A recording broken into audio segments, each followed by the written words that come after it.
Bismillahirrahmanirrahim. Assalamualaikum warahmatullahi wabarakatuh. Alhamdulillahi ala ihsanih wa syukrullahu ala taufiqih wa amtinani. Asyhadu an la ilaha illallah wa la syarika lahu ta'dhiman li sya'nih. Wa asyhadu anna Muhammadan abduhu wa rasuluhu ad-da'i ila ridwanih. Allahumma shalli alaihi wa ala alihi wa ashabihi wa ikhwanih. Amma ba'd. Thulab wa talibat MQW kelas 8 yang dimuliakan Allah Subhanahu wa taala. Alhamdulillah pada kesempatan kali ini kita bisa melanjutkan kembali pelajaran kita. Dan sekarang kita sampai di pelajaran ke-11 ya. Dan ini ya, adalah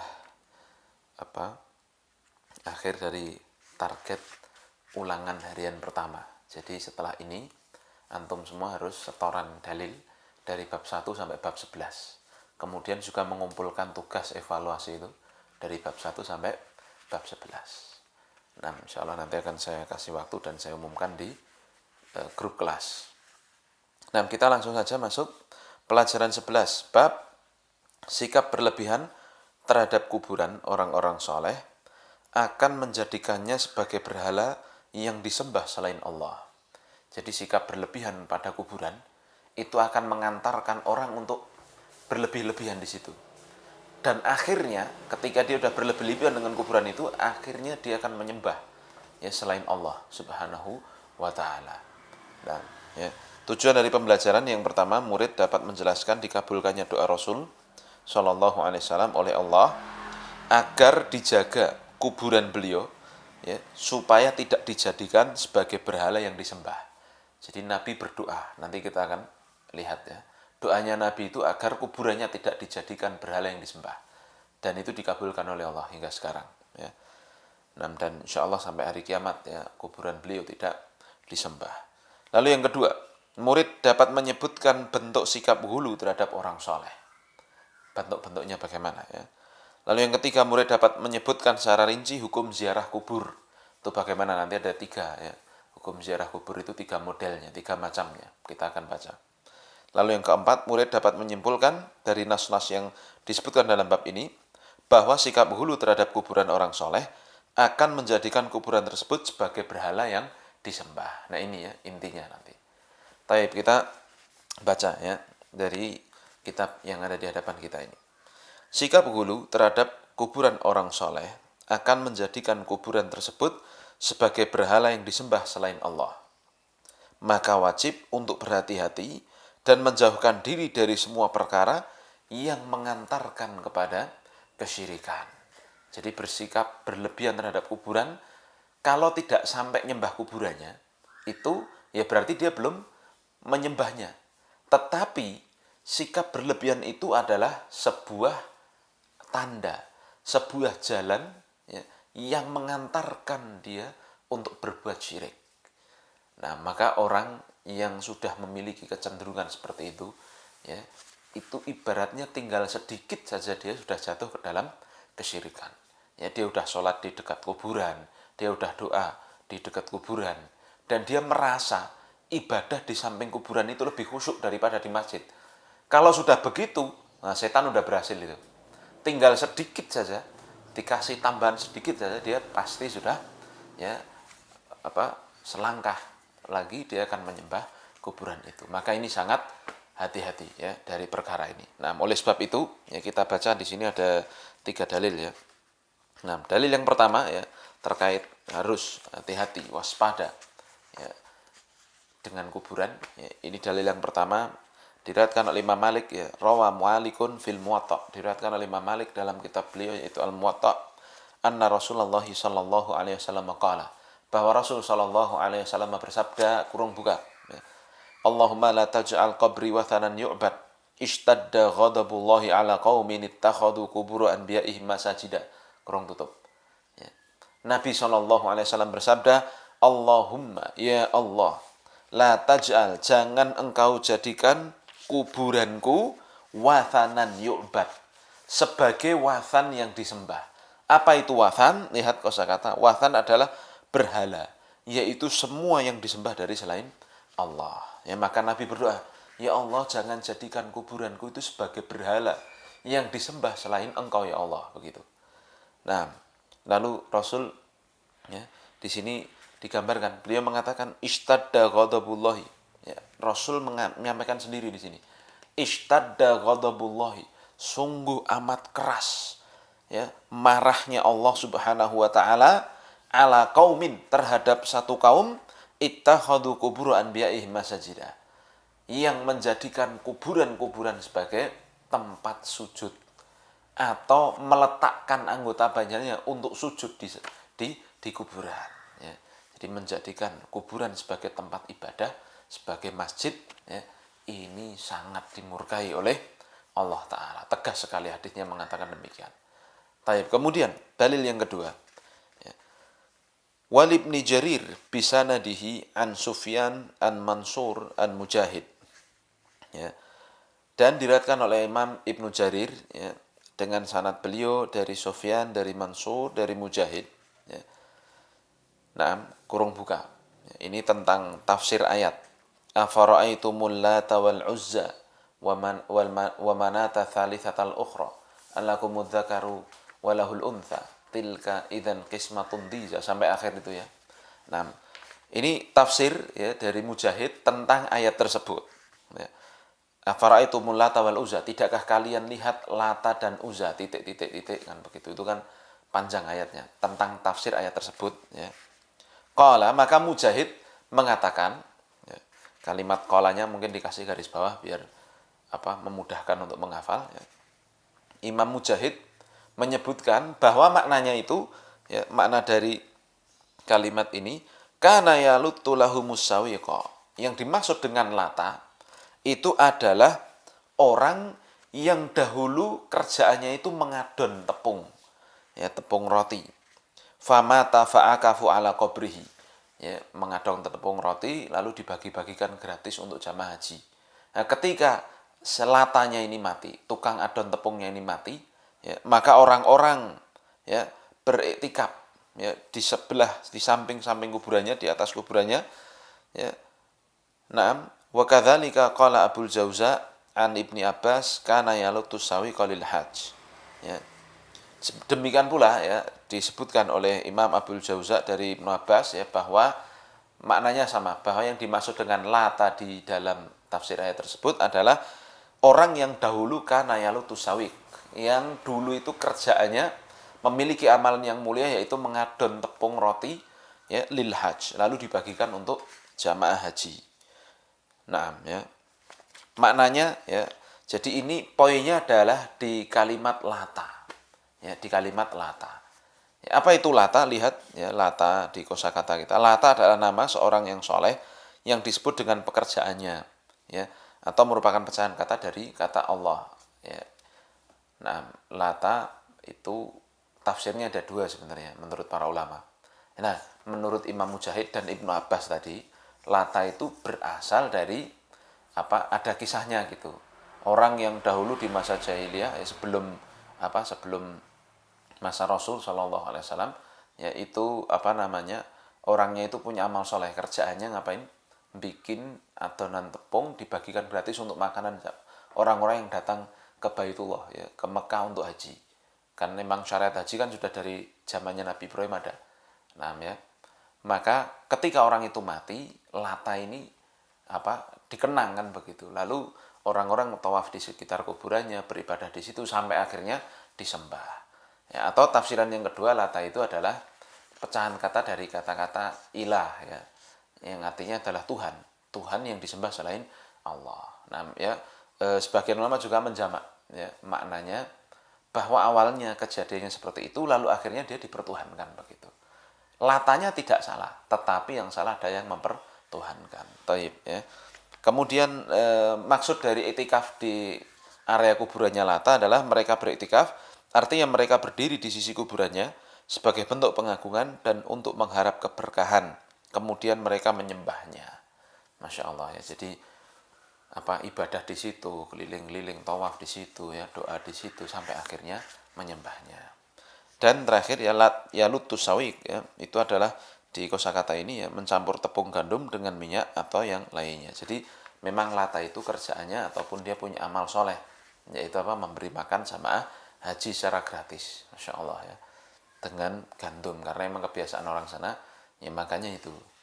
Tapi dalil ketiga kemudian ya, Wa an Ibni Abbas radhiyallahu anhu qala, kurung buka.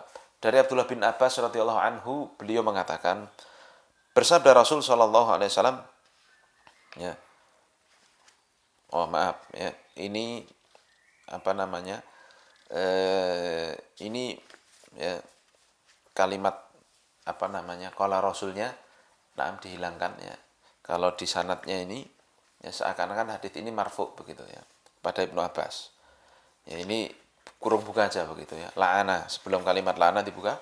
Ya, la'ana Rasulullah sallallahu alaihi wasallam zairatil kubur. Ya, wal muttakhidina 'alaihal masajida wasuruja, kurung tutup. Ya. Rasul sallallahu alaihi wasallam melaknat wanita-wanita yang suka ziarah kubur. Masya Allah ya. Wanita yang ziarah kubur ya. Itu Rasul melaknatnya. Ya. Wal muttakhidina 'alaihal masajida wasuruj. Dan Rasul melaknat orang-orang yang menjadikan kuburan itu sebagai masjid dan memberikan penerangan. Ya, jadi bukan maksudnya kalau kayak kita lewat di Pracimaloyo itu tengah-tengahnya kan ada jalan, ya, ada jalan yaitu dikasih lampu ya bener.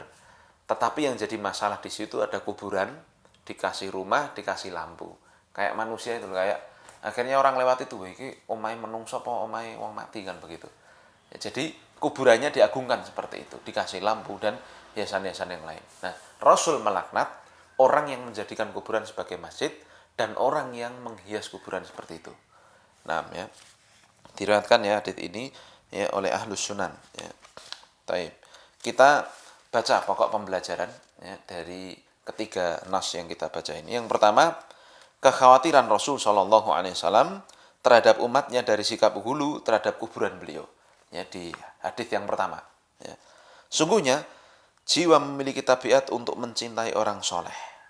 Dan tidaklah iblis memasukkan kesyirikan terhadap Bani Adam kecuali dari sikap hulu dalam mencintai orang-orang soleh dan mengagungkan kuburan mereka.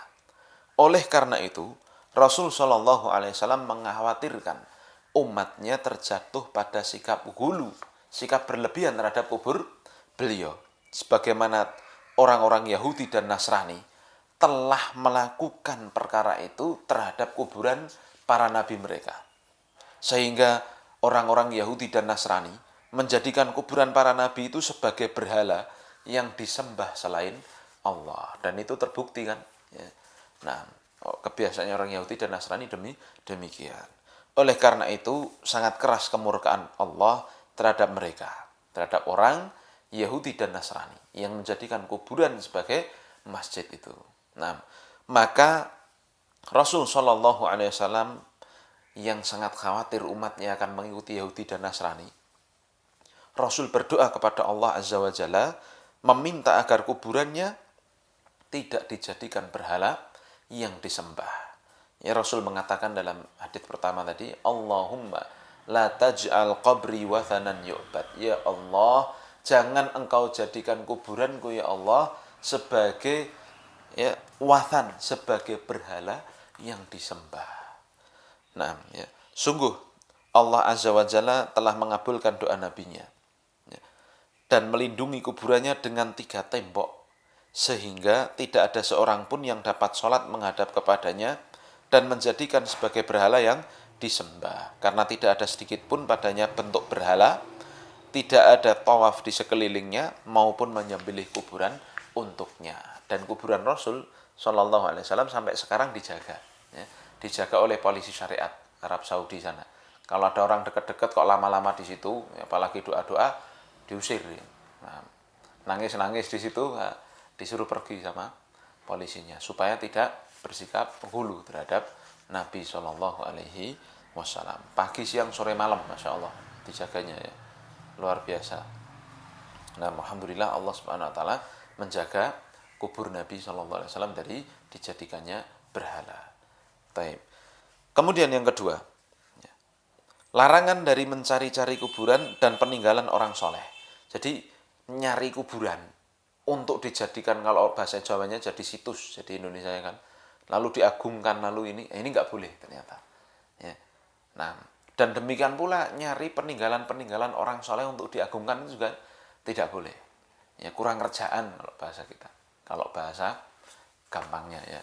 Nah, masih banyak amalan yang bisa dilakukan kok nyari-nyari itu kan begitu. Tapi kita baca ya sebabnya.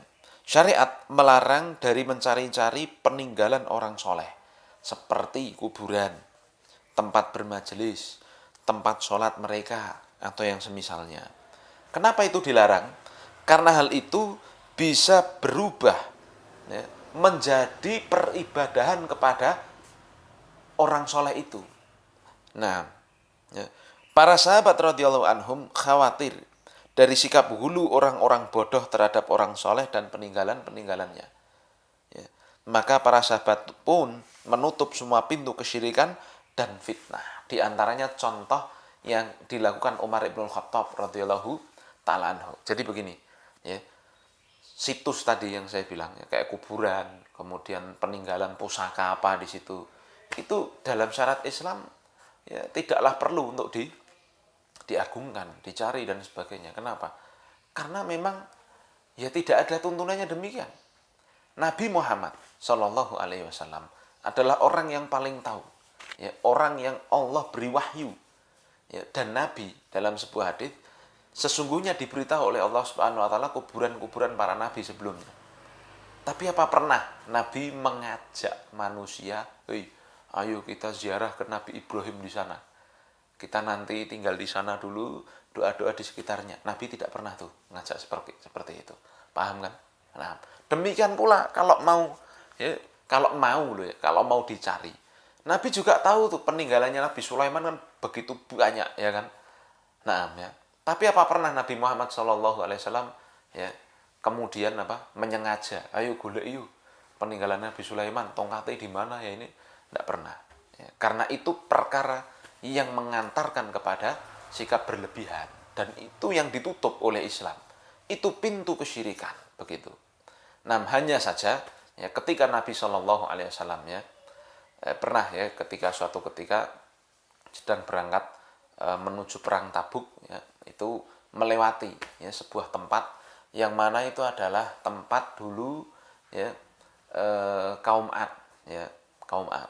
Maka Nabi SAW ya melarang untuk minum di situ, mengambil air dari area situ ya, lalu cepat-cepat pergi darinya karena memang itu tempat yang diturunkan dulu azab kepada mereka. Nah, jadi bukan kemudian Nabi SAW mengajarkan kepada sahabat untuk mengkultuskan tempat tersebut, bukan ya, tetapi secara syar'i ya justru Nabi SAW ya mengajari untuk berhati-hati darinya. Dan Nabi ingat tadi ya, tidak pernah ngajak-ngajak ya yang nyeleneh-nyeleneh ziarah ke sana kemari, tidak pernah. Sahabat pun ketika Nabi SAW meninggal, tidak ada tuh yang kemudian macam-macam gitu istilahnya ya. Nah, ngaku-ngaku nyimpan rambutnya Nabi lalu dibawa kemana-mana pakai doa, ndak ya. Ada yang ngaku bawa kukunya Nabi ya, dan sebagainya dibawa kemana-mana, ndak ada sahabat yang demikian. Bahkan kita baca sekarang ya, sahabat itu sangat semangat untuk menutup celah kesyirikan sebagaimana dilakukan oleh Umar bin Khattab dalam dua contoh ini. Yang pertama, ketika kaum muslimin menaklukkan negeri Persia ya, mereka mendapati di Baitul Mal Hurmuzan sebuah ranjang yang di atasnya ada satu jenazah yang dikatakan bahwa itu adalah jenazahnya Daniel. Dan Daniel di sini memang sebagian ulama menyebutkan bahwa beliau adalah seorang nabi ya, nabi dari kalangan Bani Israel, dan jenazahnya utuh ya, Masya Allah ya. Itulah ya janji Allah Subhanahu wa Ta'ala pada para nabi bahwa bumi tidak akan menelan jenazah para nabi ya. Saat penaklukan itu di kamarnya Hurmuzan ya, si rajanya atau panglima putra mahkota Persia saat itu ya kan, itu di dekatnya ada jenazahnya Nabi Daniel ini yang disebutkan dalam satu riwayat ya dikasih kayak peti begitu, lalu ada kayak kacanya begitu sehingga terlihat. Nah, orang-orang Persia saat itu ketika mereka tidak turun hujan, jenazahnya ini dibawa keluar lalu berdoa ya, turunkan hujan, hujan turun, Masya Allah. Ya, jadi itu disebutkan para ulama, bukan kemudian Allah ya mengabulkan doa mereka, bukan. Tetapi justru Allah menguji mereka sebenarnya. Ya. Menguji mereka ketika mereka berbuat kesyirikan seperti itu, ya. Nah, ya beristighotsah pada orang yang sudah mati, malah Allah lulu, Allah istidraj mereka, Allah kasih hujan beneran. Dan seperti itu berulang-ulang terjadi. Kalau kering dikeluarin hujan, kering keluarin doa pakai ngeluarin jenazah itu hujan, dan seterusnya. Sehingga akhirnya jenazah itu dikultuskan, disimpan di kamar Hurmuzan itu. Ya. Maka ya orang-orang Persia yang sangat hulu terhadap jenazah Nabi Daniel ini. Nah, maka kita lihat Umar ibnul Khattab radhiyallahu taala anhu ketika mengetahui perkara tersebut, ya dilapori kan oleh Abu Ubaidah ibnul Jarrah saat itu, ya sebagai pemimpin pasukannya, ini kok ada seperti ini mereka orang-orang Persia. Maka apa yang dilakukan Umar? Umar memerintah untuk menggali 13 lubang kuburan di siang harinya. Kemudian menguburkan Nabi Daniel di salah satu kuburan, ya, salah satu dari 13 lubang tadi di malam harinya. Ya. Lalu diratakan semua lubang kuburan tersebut sehingga tersembunyilah perkara itu dari manusia, maka manusia tidak terfitnah darinya lagi. Tidak tahu mana yang benar kuburannya itu, karena ada 13 tadi. Dan tidak ditampakkan kuburannya supaya tidak disembah oleh orang-orang bodoh. Masya Allah, dipahami ya. Nah, jadi itulah perbuatan Umar, ya, yang justru menutup pintu kesyirikan. Bukan kemudian malah ayo bener toh itu turun hujan, ayo kita lestarikan, bukan. Tetapi Umar bin Khattab dengan tegas ia menutup celah kesyirikan. Lalu contoh yang kedua lagi, ini juga tak kalah luar biasanya, ya. Umar bin Khattab radhiyallahu anhu memerintahkan untuk memotong pohon yang Rasul Shallallahu alaihi wasallam pernah membaiat di bawahnya sahabat, yaitu kisah Baitur Ridwan. Ya, di situ kan ada pohon tuh yang diceritakan di dalam Al-Qur'an, ya. Ya, ketika kaum mukminin membaiat Nabi tahta syajarah, di bawah sebuah pohon. Nah, pohon yang dimaksud di Al-Qur'an itu ditebang oleh Umar. Kenapa? Hal itu dilakukan karena manusia mulai pergi dan sholat di bawah pohon tersebut, sehingga dikhawatirkan terjadi fitnah. Luar biasa kan? Jadi bukan kemudian malah dikasih pagar, ya, dikasih situs ini dulu Nabi dan para sahabat berbaiat di sini, kita agungkan tempat ini, bukan. Justru malah ditebang oleh Umar bin Khattab biar pohon itu tidak disembah. Ya, pohon itu tidak ada artinya, yang kita sembah itu Allah Ta'ala. Bukan, tidak perlu pakai perantara-perantara pohon, tidak perlu kita ngingat-ngingat, ya. Allah dengan cara ngingat-ngingat pohon itu tidak perlu, maka Umar tebas itu. Masya Allah, ya. Ini ya sikap para sahabat dalam menutup celah kesyirikan. Kemudian ya, pelajaran yang ketiga yang kita ambil dari nas yang kita baca, sikap hulu terhadap kuburan Lata menjadikannya sebagai berhala yang disembah. Pada zaman jahiliyah, ada seorang soleh yang biasa mengadon tepung dengan minyak dan yang lainnya untuk memberi makan kepada jamaah haji. Jadi dia kayak buat roti begitu. Ya. Karena hal tersebut, dia disebut dengan nama pekerjaannya yaitu Lata Yalutu. Ya. Lata, ya. Ketika dia meninggal dunia, orang-orang bodoh bersikap hulu dan mengagungkannya karena amal soleh yang pernah ia kerjakan.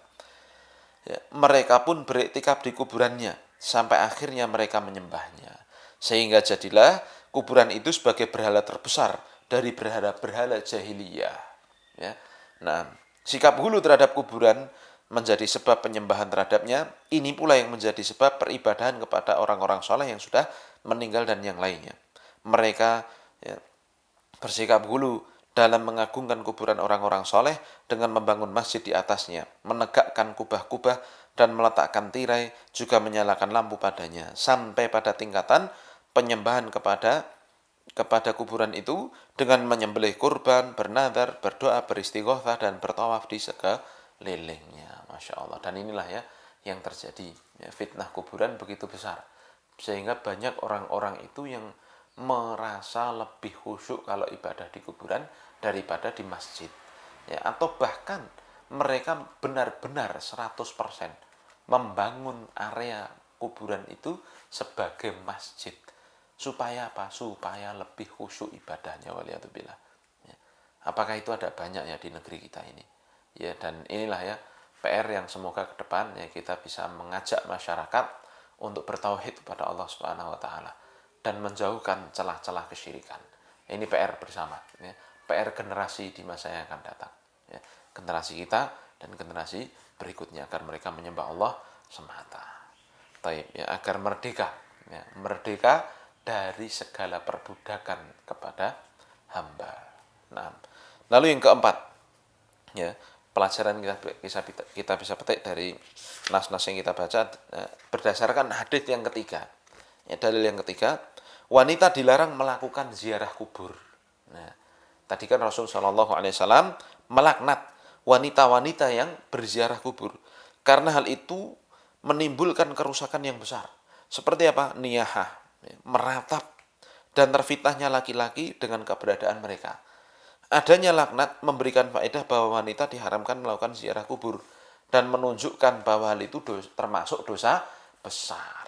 Ya, demikian pula laknat Rasul Shallallahu Alaihi Wasallam terhadap orang yang menjadikan kuburan sebagai tempat ibadah dan menyalakan lampu penerangan. Karena hal itu termasuk sikap hulu yang mengantarkan kepada kesyirikan terhadap pelakunya. Jadi hadis yang ketiga tadi kan jelas ya. Rasul melaknat wanita-wanita tukang ziarah kubur. Ya, maka jangan seperti itu ya. Jangan sampai menjadi seperti itu. Dan itu terjadi benar ya ketika ada misalkan kakek atau nenek atau ayah atau ibunya mungkin ya dikubur. Kalau wanitanya ke kuburan, yang teriak-teriak wanitanya itu. Dan dia memfitnah orang-orang yang sekitarnya kan begitu. Dengan suaranya, tangisannya, wah ya, apalagi mungkin kalau di zaman kita ini dandanannya nggak bener ya dan sebagainya, dia sudah terlaknat plus dia dapat dosa ya dengan menghadirkan fitnah di tempat itu. Ya makanya ya kalau ada prosesi pemakaman ya wanita di rumah saja ya mendoakan. Dan kalau antum tahu ya kuburan Baqi ya, di samping Masjid Nabawi itu tidak ada wanita yang ziarah ke dalam, tuh nggak ada itu ya. Nah ya mereka ya paling apa namanya di sekitaran saja berdoa begitu. Ya tentunya nggak mendoain apa di situ kan ada kuburannya Aisyah ya. Nah ada kuburannya Utsman bin Affan ya. Bukan maksudnya meminta kepada bertabaruk bukan ya. Tapi husnudzonnya ya. Nah ya masuk untuk mendoakan yang telah meninggal di situ. Lah yang dibolehkan untuk berziarah itu adalah laki-laki. Ya. Nah, taib ya, itu kuburan Baqi ya, dijaga dari perempuan. Lalu ya di hadis yang ketiga tadi ya itu jelas sekali ya bahwa Rasul Shallallahu Alaihi Wasallam ya juga melarang menjadikan kuburan itu sebagai masjid dan menghias-hiasi kuburan. Ya, itu dilaknat bahkan oleh Rasul Shallallahu Alaihi Wasallam. Makanya kalau antum ya mungkin bagi yang pernah ke Baqi itu lihat itu kuburannya Utsman ya cuman apa batu itu. Ya, nggak ada itu tulisannya, nggak ada ininya telah meninggal di sini Utsman bin Affan, nggak ada, nggak dikasih kelambu, nggak dikasih apa, nggak, cuman batu biasa kena panas kena hujan ya, maksudnya cuman kayak apa gundukan seperti kuburan begitu, nggak terlalu tinggi ya, kelihatan kalau itu apa kuburan begitu, terus ada batu tanda di area kepala begitu. Nah masya Allah, dan seperti itu pula yang lainnya kuburannya, nggak ada itu seperti di negara kita ini ya, yang kuburan itu begitu diagungkan. Ya maka ini harus kita sadari. Rasul Shallallahu Alaihi Wasallam melaknat orang yang menghias-hiasi kuburan.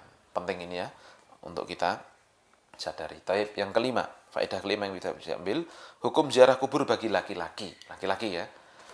Hukum ziarah kubur bagi laki-laki ini ada 3 macam. Yang pertama, seorang berziarah untuk mendoakan orang yang dikubur dan untuk mengingat akhirat. Maka hukum ziarah seperti ini adalah disyariatkan. Dia dapat pahala. Jadi dia datang ke kuburan untuk 2 perkara. Untuk doakan ya, orang yang di kuburan, misalkan saudaranya atau temannya atau bapaknya, ibunya, kakeknya ya. Dia doakan orang yang meninggal itu. Plus dia mengingat sendiri akhirat. Karena dia suatu saat juga akan menjadi penghuni kubur. Seperti ini hukumnya disyariatkan. Ya, dia dapat pahala. Paham kan? Lalu jenis yang kedua, seorang berziarah untuk beribadah pada Allah di sisi kuburan atau berdoa dan menyembelih kurban untuk Allah tapi dilaksanakan di sisi kuburan. Jadi dia ibadah di sebelahnya kuburan, di samping kuburan, di dekat kuburan. Maka bagaimana hukumnya? Ini adalah ziarah yang bid'ah ya, dan akan mengantarkan kepada kesyirikan. Jadi ini haram dilakukan, tidak boleh. Ya. Karena sahabat tidak pernah tuh datang kalau mau nyembelih, ayo kita nyembelih di sampingnya Rasul. Tidak. Ayo kita doa di sampingnya Rasul. Tidak pernah seperti itu. Nah, ya. Taib. Jadi ini hukumnya bid'ah dan ini hukumnya mengantarkan kepada kesyirikan. Lalu yang ketiga, seorang berziarah untuk menyembelih kurban bagi mayit, ya, dan untuk mendekatkan diri kepada si mayit, untuk meminta keselamatan bertolongan kepada si mayit. Ini apa hukumnya? Ini syirik besar. Bisa mengeluarkan pelakunya dari Islam. Contohnya dia datang ke kuburan lalu dia ngomong, "Mbah, aku mau ujian nasional, Mbah. Minta tolong didoakan, Mbah, supaya lulus ujian nasional." Ini syirik besar. Qadarullah masyafal banyak dilakukan oleh orang-orang Indonesia. Ya, saya tidak mau menunjuk siapapun ya. Cuman ya itulah yang terjadi fenomenanya. Dan itu kelihatan biasa-biasa saja. Tapi ini sungguh ucapan yang kata Allah Subhanahu wa taala bisa menghancurkan langit dan bumi. Lebih berbahaya daripada ya, perkara-perkara yang lainnya. Mudah diucapkan tapi sesungguhnya perkataan yang sangat fatal. Ya, maka jangan sampai orang meminta kepada penghuni kuburan. Alhamdulillah. Taib ya. Ini 3 hukum bagi ziarah. Disyariatkan, bid'ah dan mengantarkan kesyirikan, dan kemudian syirik besar. 3 hukumnya. Taib. Kita laksanakan yang pertama. Dan haram untuk melakukan yang kedua dan ketiga. Taib. Lalu yang terakhir, ya, yang kita bisa ambil dari pelajaran ini, hukum sholat di masjid yang ada kuburannya. Bagaimana nih hukumnya? Maka tidak sah sholat yang dilakukan di masjid yang ada kuburannya. Dan wajib bagi seorang muslim untuk mengulangi sholat yang dilakukan di masjid tersebut. Ya, jadi misalkan kita sholat, tidak tahu kalau di situ ada kuburannya. Setelahnya dikasih tahu, Mas, di depan itu ada kuburan loh. Wah, maka dia cari masjid lain, dia sholat. Nah, dia sholat lagi itu, ngulangi lagi. Begitu, karena tidak sah sholat di masjid yang ada kuburannya. Ini sebagaimana fatwa Lajnah Daimah Saudiyah ya, dan juga pendapat mayoritas ulama. Ya.